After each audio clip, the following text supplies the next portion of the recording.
Well, welcome everyone. Thank you for having me. My name is Tyler Ray, and I wear a few hats, and maybe we'll get into a little bit of that. But today I'm wearing the hat of Director of Granite Outdoor Alliance, and which BWANH Alliance is a member. And I loved hearing Paula talk, and I wish she was here to officially meet her in person. But she and I connected early on when I started Granite Outdoor Alliance, and we had a great discourse early on, and you know, it always works with different organizations, different ways on the membership side, and I'm sure you all are familiar in your worlds. And Paula said I could go back to the board and really advocate for what Granite Outdoors is doing. She came back, you know, after your next meeting and said, yes, we'd like to be a member, and so it was a great start, and it was so congratulations to Paula. I can't imagine she's going anywhere other than just stepping down from the board or the president. So either way, Paula, I'm sure we'll have continued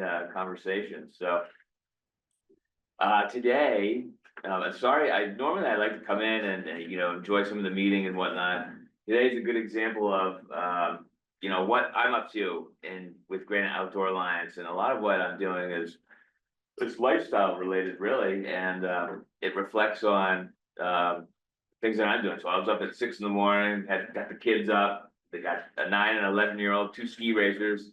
We were at Craymore all day. I was a volunteer starter, and they ski raced all day. Got down to like below zero up there, up top. Got in the car, like, if you're not gonna make it, not gonna be my much, but I'm gonna make it. So here I am, and you know, this sort of outdoor lifestyle is really what we're all here for, right? It's not just promoting it, but integrating it into the economic realities of where we live and how we live.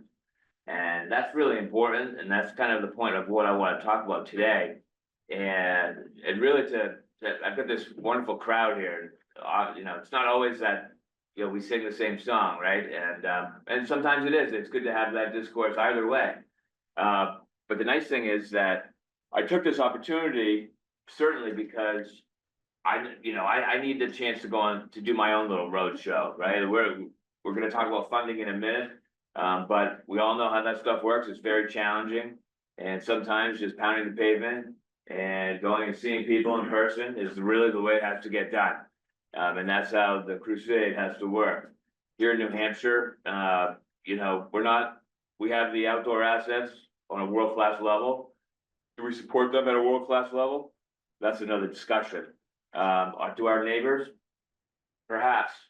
So that's things that we need to work on. And so the point of my talk today, at least a general theme anyhow, is I'd like to give a little bit of background on where we are and how we've got here, at least from an economic perspective. But the point is exactly the title. You know, we can all work faster alone, but we can go further together. And that's an important concept about collaboration, because we have a lot of challenges in front of us, right? It's important to recognize that. We've had a lot of success. I know your organization's had a lot of success, but we always think that there should be more success, right? And that we're always chasing things. And so the more we understand our ability to mobilize and come together is the opportunity for us to really start jumping ahead and really start moving the ball in the direction that we all need it to be. Which takes a couple of different characteristics, takes shape in a couple of different ways, right? It's everything from an advocacy level, and that's just, hey, we need legislation. We need stuff that protects the way we live, right? Going back to the lifestyle concept. It's very difficult to do that alone.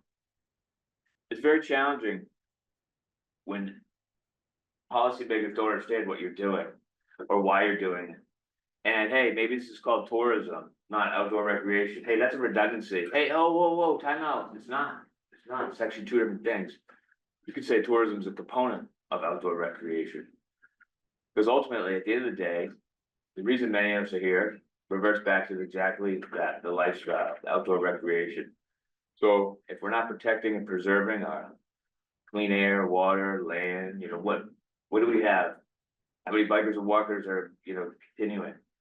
How many bird watchers? How many skiers? All this sort of stuff, right? And then all of this you know, this waterfall goes into other concepts, everything from the climate to a workforce, the infrastructure, you name it. this concept of the outdoor economy is actually quite vast. And when I first started this Granite Outdoor Alliance, I thought we would have much more immediate success. And that's not to say we haven't had success. It's that I realized, wow, this is a challenge, because we are, in many ways, a lot of us operating in parallel. And so for us, and that's from the private sector, from the public sector. You look at the tourism office, the fish and game, the state parks. It's all very siloed, and our structure is very challenging. Are we going to change the structure? That's a challenge in and of itself. How do we bring it together? Well, we can still think positive, and we can still do these things and have success. So that's what I want to talk about today. So, story of creation. I just wanted to give a little bit of background. And before I do the story of creation, well, I'll do it as I go. So back in 2018, I was on the steering committee for the Outdoor Recreation Office, Outdoor Recreation Industry Development, ORID, which is the outdoor office for the state. And Commissioner Caswell invited me to be on the steering committee, and this certain moment really gave me the enlightenment that I needed for me to be standing here today. We had one of our meetings down at Nemo Equipment. They manufacture of tents and sleeping bags and other sorts of outdoor hard goods and soft goods. And we walked in, we were all sort of, before we actually met, there's like bikes on top of bikes, and it was like mud everywhere. And I could tell the president, Pam, was like a little embarrassed. Oh, geez, sorry for the display. And I'm like, oh no, this is amazing, right? It's like everyone bikes to work. And the mud, like, who cares? There's a broom for that. And he's like, that's true. He's like, it is amazing. He said, the problem that we have though is that we don't really have any trails. This would probably be triple that, the amount of bikes that you now see. How do we have some trails? And all of a sudden it was like, this light bulb started going off for me. Like, I was, well, I can help you with this, and because that's the type of work that I'd been doing at that time and now continue to do. But to hear it from on the corporate side with the private sector, and not just bike for fun and recreation, but bike to work. And that was a concept that wasn't necessarily new, but it was like, hey, why don't we integrate this into our lifestyle, into our everyday lifestyle? And how do we perpetuate that more? Right. And so as an outgrowth of that, in 2019, the legislation was approved. However, of course, the pandemic came, and we had it just wasn't funded until 2021. So meanwhile, in 2020, this was around the time when I've been working with other groups in other states on Granite Outdoor Alliance. And really, it's an outdoor business alliance, just to give you a little bit on Granite Outdoor. It's, again, mobilizing all aspects of the outdoor industry. And that's everything from the Bike Walk Alliance to the Nemo Equipment to UNH's recreation program, right? Really bringing all aspects together. Education, private sector, government. And what we've done at Granite Outdoors, we're around 130 members right now, and really trying to build that awareness. And as you probably know and have experienced in your own organization, there's sort of progression involved, right? You can't just go step up to the plate and whack a grand slam, right? There's a progression involved to build your team and build your roster and put yourself on the map so people know who you are. Then you can start working on the stuff that you're really there to do, which is kind of going back to the advocacy piece that I mentioned about earlier. So I started Granite Outdoor Alliance around the time that the ORID office was essentially tabled. It wasn't until 2021 when that office was first staffed, and that's when things started getting rolling. During that time, we're trying to figure out what's going on, and how do we do this, right? Like, well, all of a sudden, like, we have these great ideas, right? We're all familiar with that, great ideas. I'm sure we know the cliches, like, the idea is only good as you can put it into action, right? It's a product, like, it's gonna get on the shelf. How do you move it to the shelf, right? So we think about a lot of the stuff from business terms. And so we've developed these 4 pillars, and now there's a 4+1, let's call it. So it's really economic development, which is infrastructure in part, workforce and education, really big part of it. Right, really big part of all of that, conservation and stewardship, health and wellness. And then the plus one now is really we've integrated experiences and opportunities. And that's more of the inclusion and DEI side of things, right? Really getting more access, right, to what we offer here. So those are the pillars that we operate under. And those are really important because just like any nonprofit, those are what drives decision making. When we think about the different ways we want to approach these concepts, we think about it through those pillars. But if you break each one of those down, I just mentioned infrastructure, workforce, stewardship, health and wellness, like these are like massive topics, right? So it's like, okay, how do we tackle these on a measurable level that feels achievable, right? So that's where we've kind of got to work on breaking things down a bit more. So now we've developed this sort of strategy where, okay, we want to, in order to get to the end level of the advocacy and, really preserving this way of life that I mentioned early on, we need to take a couple steps back, break this thing out, take this in an approachable way that first builds awareness, because it's what I like to call hidden in plain sight, the outdoor economy. Everyone's doing it, it's a lifestyle opportunity. You have bikers, you have walkers, right? But anyways, it's just something people have always done. So how do you overcome that challenge? This is really supply side discussion, right? It's not the, hey, I've got the trail map, I know how to get to the top of the mountain. This isn't that discussion. There's the people that put the soles on the shoes or sell at the retail shop or in a coffee shop that are supporting this ecosystem of the outdoor industry. They're the ones that create a workforce pipeline that blow snow so that you can ski, right? Mechanics that fix your bikes, right? We saw during the pandemic that this is one giant. It's like having a giant party, right? It's like everyone, come on up. No one ever expected everyone to actually come on up, right? No, so they did, and this is sort of a stale story, but at the same time, it's worth recollecting because all of a sudden it's like a college party. It's like holes in the wall and lights breaking out and all that stuff. And of course, I'm joking a little bit, but it's true, right? We had no balance. The growth wasn't calibrated; it just happened too fast. And so that put the importance on what we're doing and the assets that we're dealing with that highlighted that very much. So these outdoor activities and assets, the reason we're really at Granite Outdoor anyhow is focusing on the private sector because this is our opportunity through these 4 pillars to reach what I call the end user.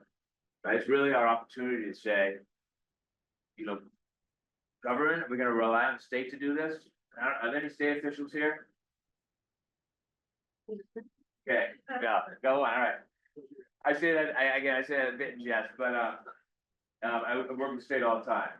But state is very slow moving. So the private sector, something that sometimes they haven't. Sometimes you could say that it's an untapped resource, right? All bike shops, retailers. Well, this you name it, right? Manufacturers, hospitality, all these different organizations. They're untapped resources that are doing things that are outdoor related, not necessarily traditional, but supporting this outdoor lifestyle. And so how do we pull them together? Well, that's kind of the concept. That's where the change is. That's where we find the change. We have to harness those folks, harness that energy, mobilize together. Then that's the move forward point. So that's the interesting part about promoting the sustained economic growth. Like economic growth is fine. There's nothing wrong with that inherently. It's how we do it. Is it responsible? Right? It's not just Wall Street growth. It's responsible growth. It's a different thing. And it's important to think about. And the outdoor activities and assets, whatever we're thinking about from a workforce perspective, how do we enhance the talent pipelines in New Hampshire? Well, we have a great lifestyle, going back to that. we have activities, biking, walking, we have the access, the network in and of themselves. So how to leverage that and recruit increased amounts of talent for, enhancing the youth, bringing, choosing a company in New Hampshire over a company in Boston because of the lifestyle. That's a real opportunity for us. And these are the things that we're looking for more investment in from a broader perspective. But that's just to give a basic background on outdoor activities and assets. And going back to convene, collaborate, connect industry. I say this probably almost every day, a rising tide floats all boats. Whether you're competitors or not, we're all in this together, right? And whether we're doing things differently, similarly, or whatnot, the fact that we're all doing it and acknowledging others that are doing it, it's actually helpful. The outdoor industry is unlike other industries where that competitive environment isn't quite the same, right? It isn't quite this nasty non-compete type industry. It's a bit more friendly, I would say, and it's a bit more sensitive to what we're doing. Going back to the clean air, water, land concept, none of us would be able to operate in the same way if we don't take care of the backyard, if people don't come anymore. There's a displacement cost. They're going to Vermont, they're going to Maine, they're going out west, they're going to Quebec, whatever. So there's a big imperative there to continue that focus on bringing people together. And so part of that is just doing traditional networking events, right? We call them networking, and in the outdoor space, that's a term that people don't really like, but hey, it's a tried and true measure of any industry, right? So how do we normalize the outdoor industry and bring concepts from other industries to help what we're doing? So even though we consider the outdoor industry, we consider ourselves a bit different, we're differentiated by what we do. Most of us that work in the industry play in the same way. That's different than almost any other industry, maybe tech. There's a few similar examples, but not many. And so, but do you know who your neighbor is, right? Do you know whether there's a retailer? Do you know the other retailer or manufacturer? Do you know other manufacturers? Is there knowledge sharing? Is there any sort of connection? Because those relationships matter. It matters when we need to advocate and come together on issues. That's when it matters. When we all live in our silos and don't talk, whether regionally or whatever the challenge is, that's something we're trying to overcome. So, Granite Outdoor, we're tackling that by doing things, whether it's, like I said, networking events that incorporate recreation, job boards and other sort of traditional components, bringing in, newsletters and, the thought pieces on sustainability and things like that. These are important things. Events, one of the values of an event is not always talking to the consumer, it's talking to the tent next to you and the other tent on the other side and going, hey, what are you guys up to? This is cool. I didn't know this, I hear this all the time. I didn't know this was made in New Hampshire. All right. Well, we have that opportunity.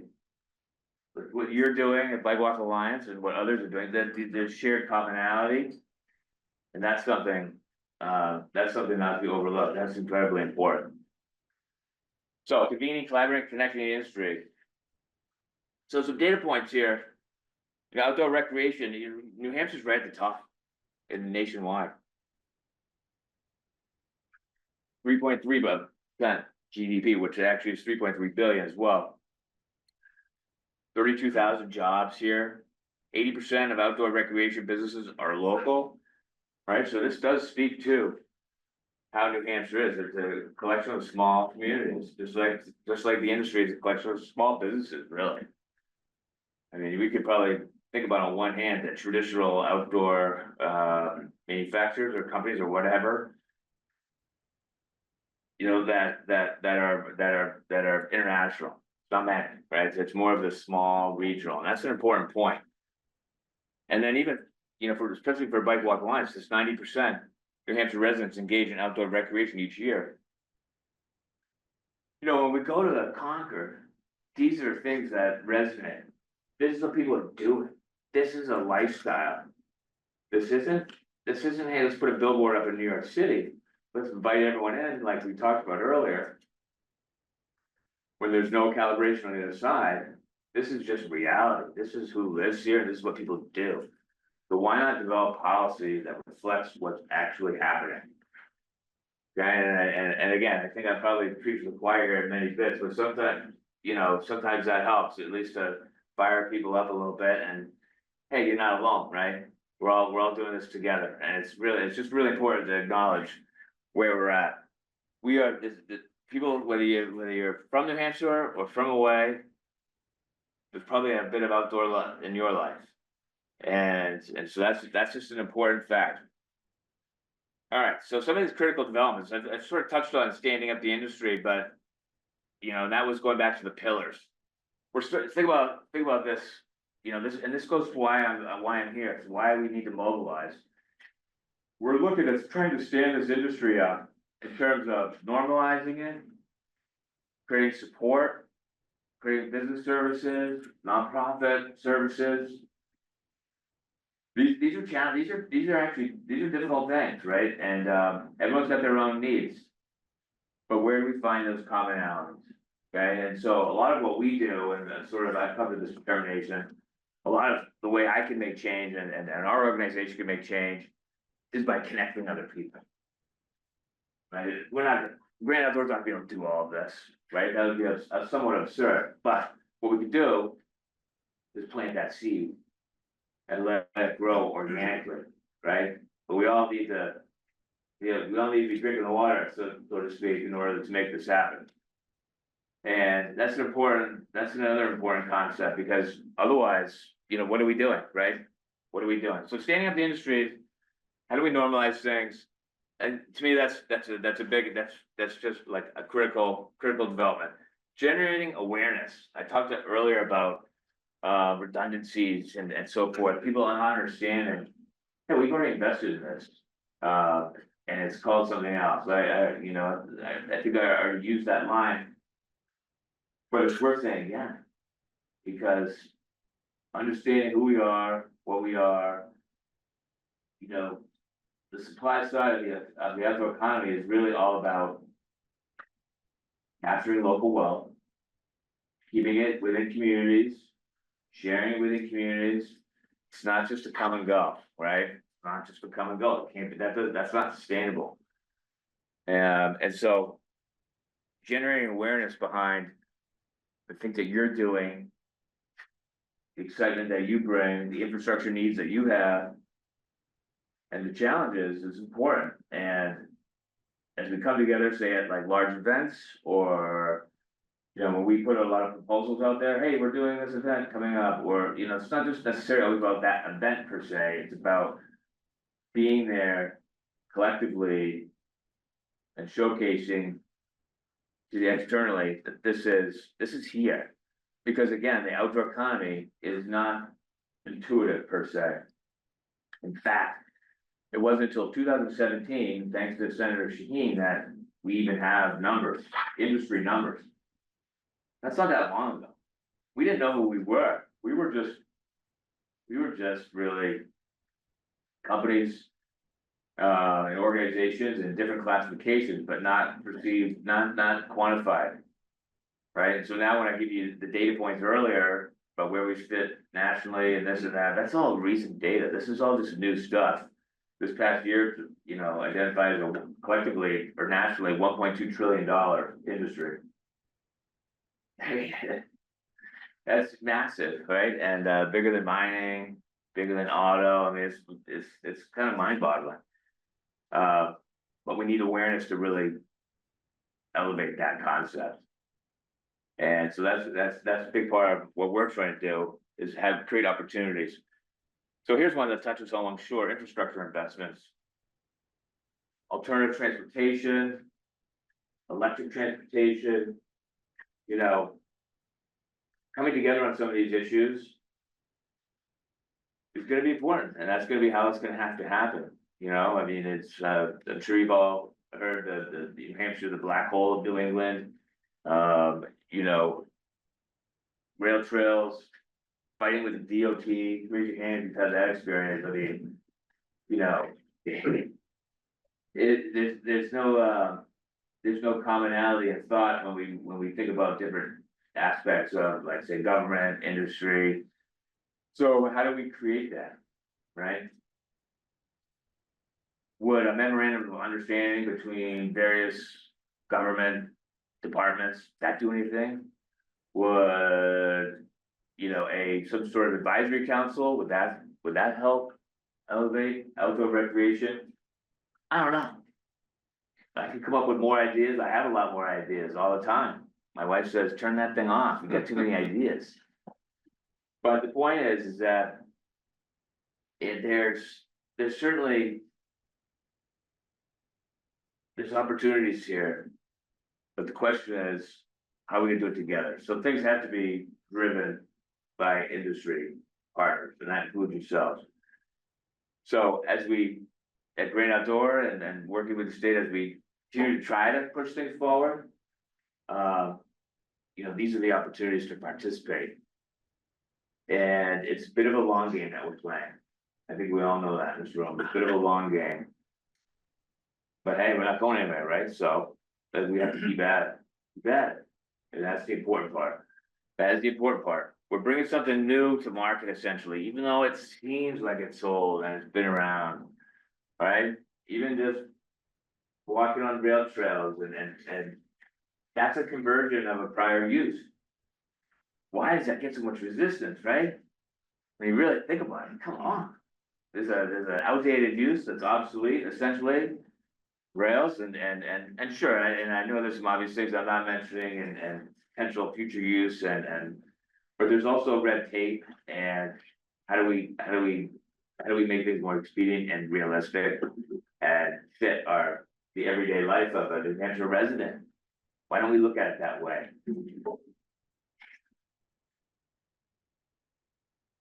So we talked some about challenges.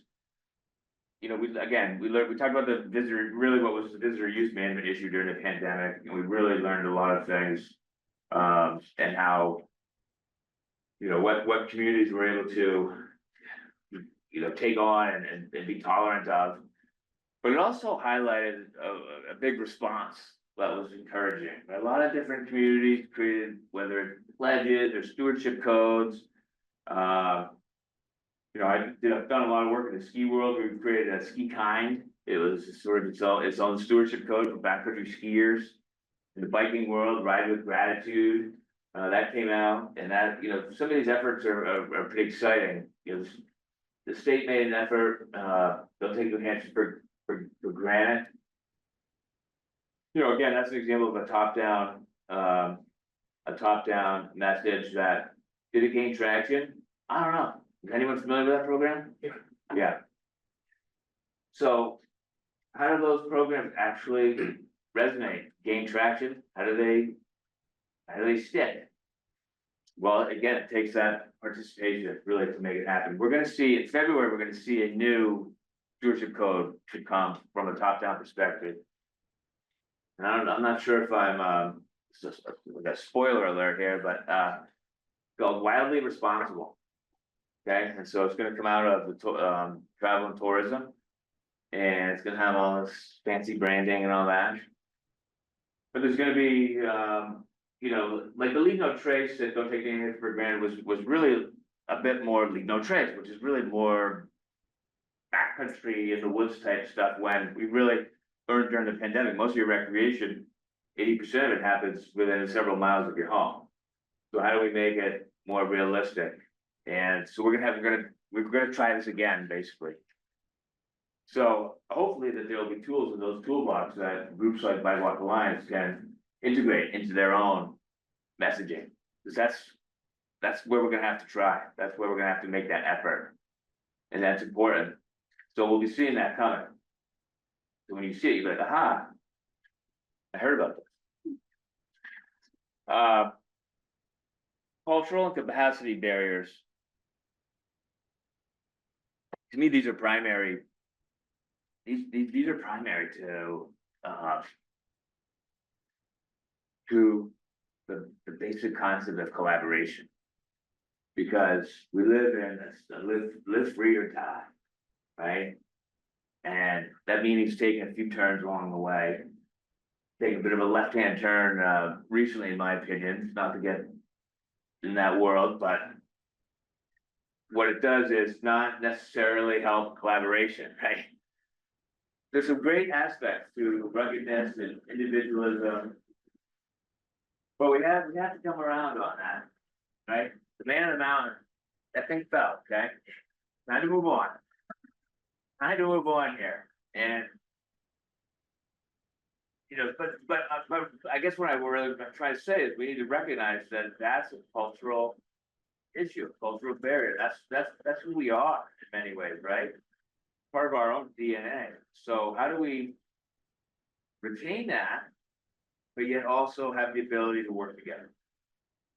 Well, just know that when you're in these negotiations and discussions, whether it's state or whoever, or collaborations or partnerships or MOUs or this or that, that's a cultural characteristic that has to be played with when you make deals or when you set goals, right? That's something that's there.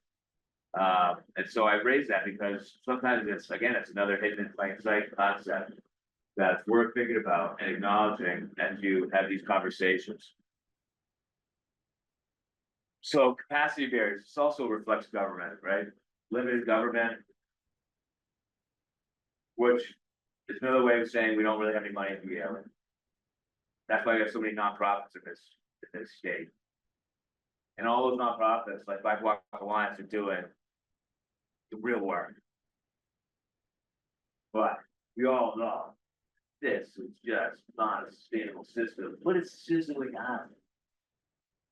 So what's gonna change first?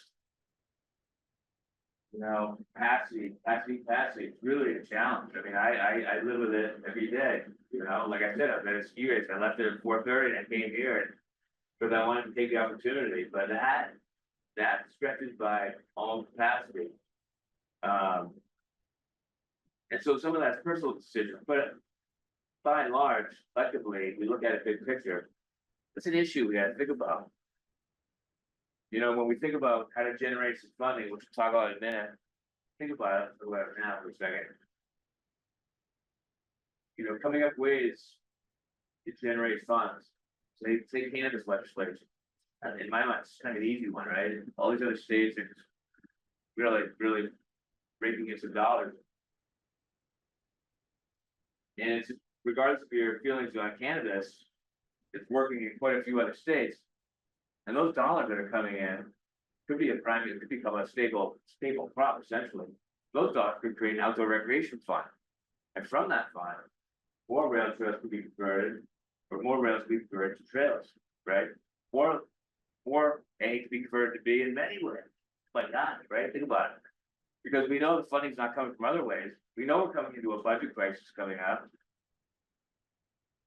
Come June, the headline is you're just gonna not even wanna look at the paper. It's gonna be every day, bang, bang, right over the head. And guess who's gonna take the brunt of that? And most likely, at some form or fashion, the outdoor recreation community. So that's just something to think about how we've got here, right? And what are other ways? And even other funding mechanisms that are happening now. You know, what are they based on? Yeah, we have part of the B grant, right? And they're based on gasoline usage. So okay, so we have to have more, you know, gas motorized usage to fund human powered initiatives. I mean, these things don't make sense, right? So again, I'm sort of just acknowledging some of these things and hopefully creating some thought-provoking comments inside your own head, and I'm sure they've been there all along, but it's time we kind of bring these out and really recognize what these are. The state was just awarded $15 million for EV infrastructure funding. Great, that's fantastic. But we were awarded $17 million in 2017 from the VW settlement, and I'm not sure where that really is. That has struggled immensely. So these are challenges for sure. And the funding is just a primary component here. And how do we find new ways to do it? I think looking at new opportunities is important. Again, we're facing deficits coming up, there's tax changes and so forth, so we're gonna enter a tough cycle. I think we've all benefited greatly from the liquidity and the grant markets from the pandemic, but that time is ending, if not over. So coming together when we have opportunities, say with Northern Border Regional Commission, having a collaborative application, right, is where it's gonna have to be. Working with other groups is where you're gonna find your strength. When you find commonalities in activity or ideas or so forth, that's what builds strength in applications. That's what builds strength in partners. And that's something that I recommend that you really focus on going forward, because the strings are tightened, if not tight, for lack of a better term. And that's just kind of the reality of where we're at. So significant needs, I've sort of touched on this over and over again in different ways, but industry participation, another way to say collaboration. And that's part of that. You've heard the cliche of like 90% is showing up, right? That's kind of part of it, right? We all just kind of come together and recognize that while our needs are important, is the collective whole that we're trying to accomplish. And without that, we're gonna struggle, because power is in numbers. It goes back to the opening line of, yes, you can go faster alone, we can go further together. Education and workforce development, particularly with you folks here in the room, it's like in my mind, we've always had, when I think about like transportation, going from A to B, trails, or let me say it this way, roads and bridges, right? Like we budget, we allocate, we itemize for that. We should be doing the same in the recreational space, because it reflects this sort of lifestyle, it reflects how we live. And now, as groups like BW Alliance, it's alternative transportation. It should become a budget allocated and itemized number. And that's just a reality. So working with the different schools, whether it's transportation based, whether it's trail based, we have a lot of partners now that we work with, but it's developing those pipelines with the schools, the pipelines to industry. But we need to hear from industry to understand what is needed so we can put those programs into place. So whether you're building mountain bike trails, walking trails, community forests, trails through there, what have you, these collectively in their whole, like they carry a lot of weight. But who's talking about that at a big picture level, right? And so as we continue to advance and generate awareness, that's something that we look to do, but we're gonna need help. And that's just important to think about, because again, it all comes back to the supply side, right? Fitting this lifestyle. So yes, I wasn't suggesting tourism's bad earlier, suggesting it's part of the slice of the pie. But it needs to be calibrated all together, and part of that is having a workforce that can do it. I'm not gonna bring up housing. We all know that there's a need there. But I'll raise the point. So that goes to sort of recruit and retain workforce. That's a significant need. We have a projected significant job deficit ahead. And so finding ways to enhance talent migration here in New Hampshire is certainly important. So the strategy forward, from our perspective, is looking to build out and enhance some of our business services. And that has your, say for example, like a job board, that can carry a lot of meanings. It's something that we really like to break out of a traditional mold and add in like volunteers or board members or other ways that people can help certain organizations. Try to take a new angle on it. innovate a little bit on the outside the box concept with things like that. How do we help businesses create awareness? We did a workforce study in 2022. And at the end of the day, we really found that businesses and nonprofits alike are, again, going to the capacity issue. They're so tapped that they just don't use any of the existing resources. They struggle to do that. Job fairs, networking, they just don't engage in those areas. And so what are you left with? Word of mouth. And then what's the outcomes? Hiring folks that don't fit the criteria of the job. And then you gotta live with that. So, you know, it's a little bit on both sides of the aisle here of where we need to put the emphasis, but by providing enhanced services, we want to strengthen business and nonprofits. We want to help alleviate some of the capacity issues, and those could be everything from drafting leases to, you know, helping with grant applications. So that's something that we're working on going forward.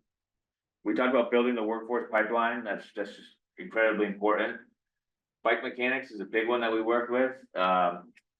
We have several high schools in New Hampshire that have Project Bike Tech happening. Is anyone familiar with that?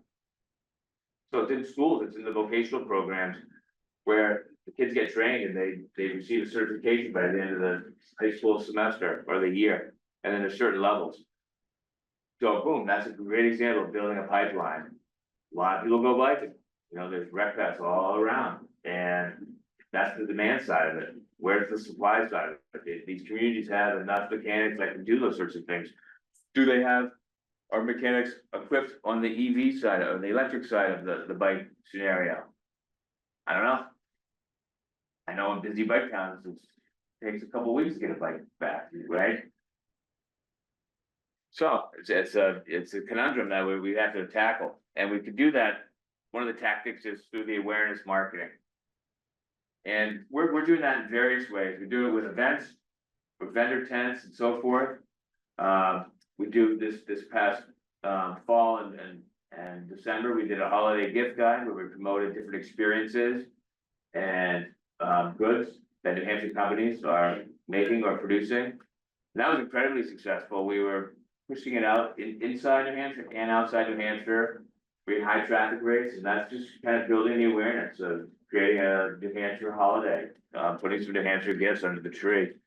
And that's important because those products that are made here, there's a team that's doing it. There's employees that are doing that. And the more that we can enhance that, the more companies may be interested in coming to New Hampshire and building out this industry because of the lifestyle that's offered here. So yeah, saying collaboration in a more nuanced, sophisticated way, triangular collaboration. That's really just saying education, government, private sector. That's like the three-legged stool that needs to happen on all this stuff. And yeah, that's a big concept, but that's what we need to have happen. Whether we're talking workforce, or whether we're talking infrastructure. Those are from a general level, those are the folks that need to be at the table, representatives. And ultimately we get to, this is where the roadmap doesn't end, but it becomes like a success is when we advocate, when we have advocacy initiatives find success. And to me, ultimately, the big ticket one is what we talked about earlier, and that's funding. Funding for all the things that you're doing, creating a fund, having decision makers at the helm that actually have a connection to the real world and realities of New Hampshire and the residents and regions that exist here. And what assets are they? You know, if you're in a lake and river, like the lakes region, marina type assets, right? Well, you know, those maybe, you know, that's where from a workforce perspective, that's pushing that up in the mountains. You have the trails and so forth. So maybe you want to cultivate more of a trail builder pipeline and so forth. So advocacy is just important, but that's we can find the needs and that can be identified. So that's ultimately that's where we find a little bit of success. And, but again, can't do it alone, but we can do it together. So thank you for having me. I'd love to chat and have some questions if anyone's got a few to fire off. Or I know if there's any football fans, I know you might be chomping at the bit here to go watch a little bit, but either way, I'm here, so appreciate your time. Thanks, Alex.